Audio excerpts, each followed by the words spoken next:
This is going to be a little bit complicated video. Let's see how it goes. Somebody once said that the Freeman movement offers fake solutions to real problems, and I kind of want to expand on that idea to kind of reframe Freeman movement, because it's too easy to just describe it as, oh, these guys are con men, these guys are scamming people, they're lying, blah blah blah. Because they're still human beings, even if what they're doing online isn't savory. But let's give this a try. Let's look at a sampler of different Freemen, and you tell me if you see a little bit of a pattern. Let's start with Rob Bernard, who has the notability of apparently giving the Freeman movement its name. As far as we can tell, he's the guy who really got the ball rolling around the year 2000. But here's the thing, for the last 15 years, the guy has not held down a job, has spent a lot of the last 15 years essentially homeless, other than income from various, shall we say, scams and, selling DVDs and things. That's really how he pays his rent. With the exception of the small inheritance he got from his dead father about last year. Now, this guy here is Minister Belanger.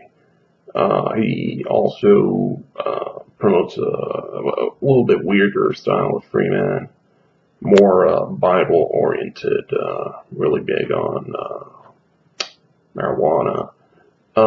But similarly, I believe last year he posted an update saying that he was homeless, living in some type of homeless shelter. He makes this as this recent update states, the way he, his current only source of income is disability insurance provided by the government of Canada, which in this video he complains has been cut off. Now, this guy is a little bit of one of the weirdest figures. His name is Nanya Shabu his real name I don't remember, but you can look it up. As a kid, he was born in Canada, but moves to Georgia to join the Dwight York cult, Nubianism. After the cult leader was arrested and convicted of child molestation, he moves. He gets caught, I think, with some unregistered firearms, some fake diplomatic papers, drugs, and gets deported back to Canada. Back in Canada, he lives with his mother a little bit, and she kicks him out after he tries to basically scam her. Last time he posted an update, he was living in a homeless shelter again. But functionally, absolutely unemployed. Probably for more around a decade. You might recognize this guy because it's rather popular. This is Dean and Darren Clifford, the brothers. Dean's financial situation is a little bit murky right now.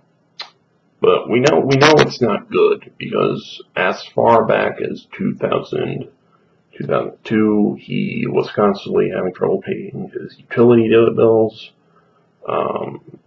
He, as far as I can tell, still owes about $50,000 from a car accident from think it was 2007. And well, we know about that situation. A little bit more clear, perhaps. Well, no, equally murky is the situation with his brother. He's down there at the bottom. He's been unemployed over 3 years. Apparently, he lives on unemployment insurance. Similar situation. His start. Well, the first time he really shows up in the news is around 2000 when he tries to get a credit card using fake information. It's not clear if that was Freeman motivated, but it was a popular scam around the time. So there is that possibility, but it's not clear yet. Now, this guy right here, this Kate of Gaia, real name is Keith Thompson. He apparently gets his start following some type of divorce situation. He loses his wife, loses his kids, decides he's now a woman. Things really go downhill from there. He breaks into a house because he had nowhere else to live. Gets convicted for breaking into the house. Does some jail time. For about 4 years, he's basically been unemployed. Really, all he does is radio shows online and the occasional seminar. But really, but yeah, that's it. This is True Freeman 317. He apparently is a mechanic by trade, but unemployed for the last several years. Depends heavily on donations. Lost his house earlier this year for not paying taxes. He claimed not a large amount of taxes, which really should tell you what the financial situation is like for him. Now, finally, this is Santos Menashe, and we're going to focus on him to kind of make the point here. Santos is an unemployed street musician, has been that way for, a long time. Other than, the online stuff, he doesn't really have another source of income. You might ask, well, how does he pay rent and how does he deal with food? Well, he's found a little loophole around that. He lives with his sister, so guess what? No rent. He's currently out as a fugitive, wanted. Now, I don't know if you see a pattern, but I definitely do. The average free man is usually lower class, in some type of financial distress, really marginalized groups, really people who are falling through the cracks of society. And I think that's one of the things that should be discussed, because these people do not turn to these magic Freeman cures for no reason.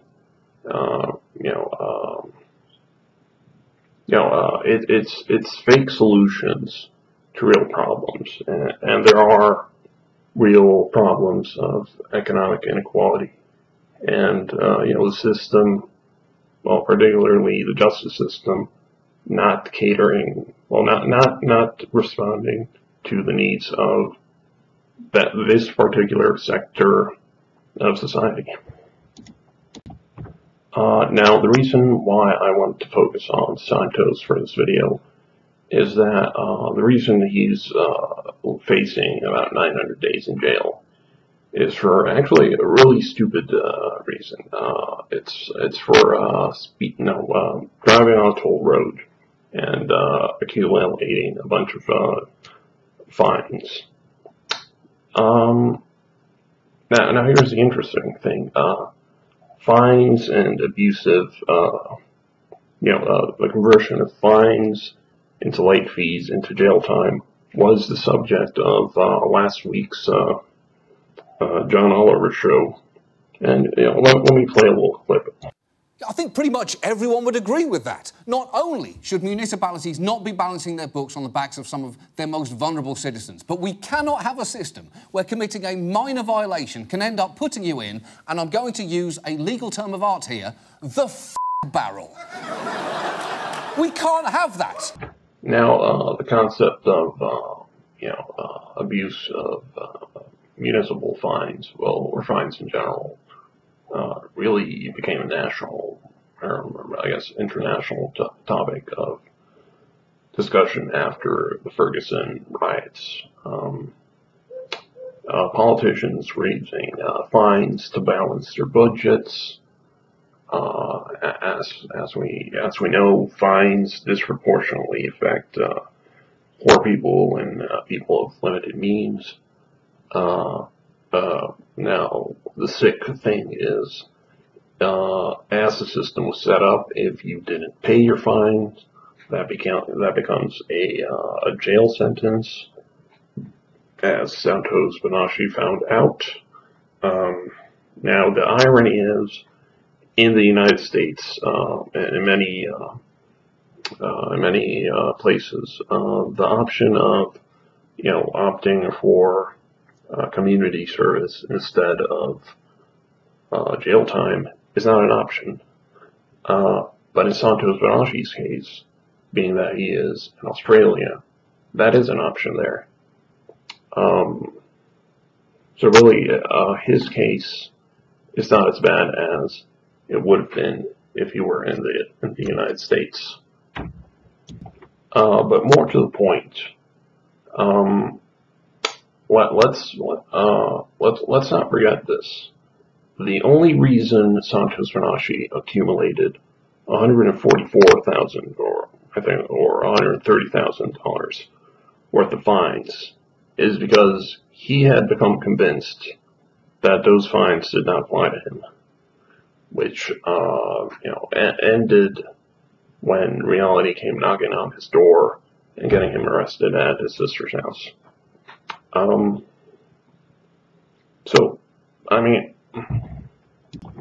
So really, it's not just that these are fake solutions to real problems. It's that it makes the situation worse for you if you take the Freeman route, as it has done for Dean Clifford, as it has done for Santos Bonacci, as it has done for Rob Bernard. It's fake help, but it's worse. It makes your situation worse. But more to the point, the Freeman movement also diverts attention and energy away from real solutions. Back to Ferguson, Missouri. The problem of excessive fines being converted into jail time and arrest warrants for people is already being addressed as a result of the media pressure and grassroots movements and protests and lobbying of politicians. In December, there were already the courts already started modifying fines to make it so that the amount of the fine depends on how much money you're making. This was back in October. About 220,000 arrest warrants were forgiven in St. Louis as part of that process. Back in September, there were movements to reform and change the practice of fines turning into jail time. blah, blah. And presumably at the next election, a lot of people who, the politicians who implemented this policy should, in theory, be out of office by the next election cycle. And notably, Federal Justice Department, DOJ, also released a report explaining how the scheme was operating, and some of the people behind it have left office, lost their jobs, and in theory, things should continue to improve. And I think that's what needs to be emphasized. You hear Dean Clifford repeatedly state, protesting doesn't work, voting doesn't work. Well, the reality is that it does work. It might be a little bit slower, but we're already seeing the results if you focus your energy on a specific subject, which I guess in this case is fines. But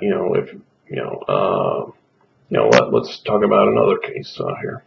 Now, recently, Rob Menard revived an old scam of his, the consumer purchase program.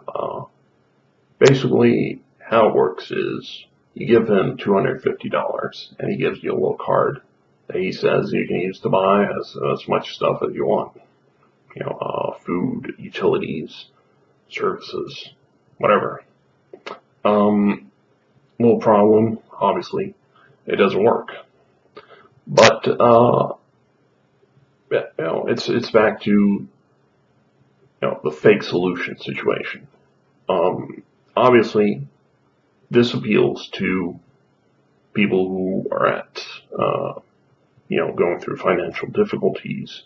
People who are desperate. And it's a fake solution. But it doesn't mean that it's not a real problem. I mean, there are a lot of, marginalized and, people going through a hard time in Canada. But this is something that's recognized by, mainstream political parties in Canada. In fact, both the Green and Liberal Party support a modified version of what Robert Menard is proposing through his fake, free money scheme, and that is a real basic income proposal by the government. So functionally, everybody, no matter what, would be getting a minimum level of income. So, for example, somebody like Robert Menard, who doesn't work, would get a check in the mail from the government, so he doesn't go hungry, and he doesn't, have to live on the streets. But, to achieve that, unfortunately, you need to vote for these people, and it's a slower process, but it is something that eventually is possible.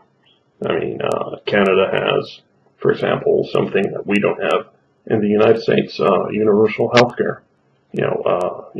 Anybody, including Robert Menard or Dean Clifford, can go down to a hospital and get surgery for free. That's not something that's available to us in the United States. And that was achieved in Canada through political action, not through, I'm a free man, blah, blah, blah. And I think that's the point I would make here. Karl Marx once said, religion is the opium of the masses. And, that's not the full quote. But maybe let's modify it here. Freeman movement is the opium of the masses. It's a lot of people misinterpret the quote. It's not that it's a drug. Opium is a a pain reliever. People turn to it because they're going through actual pain. Living, is a hard process, and people turn to it, out of desperation. But it's a fake. It's an illusion. It's not something that's actually helping you. It's just, it's a little placebo. It's magic beans. It's keeping you asleep. So, you're not actually making your situation better. And that's a sick thing. Because, they're selling hope to people that are desperate. And at the same time taking money from people who really are going through some really bad times. And I think, we shouldn't forget that. It was really the reaction, I guess, of, cracking down on the movement, which is what you've seen governments doing. For example, criminalizing a lot of Freeman strategies and, increasing jail time, blah, blah, blah. Maybe that's not the right move. Rather than address the symptoms of Freemanism, really, we should be treating the cause.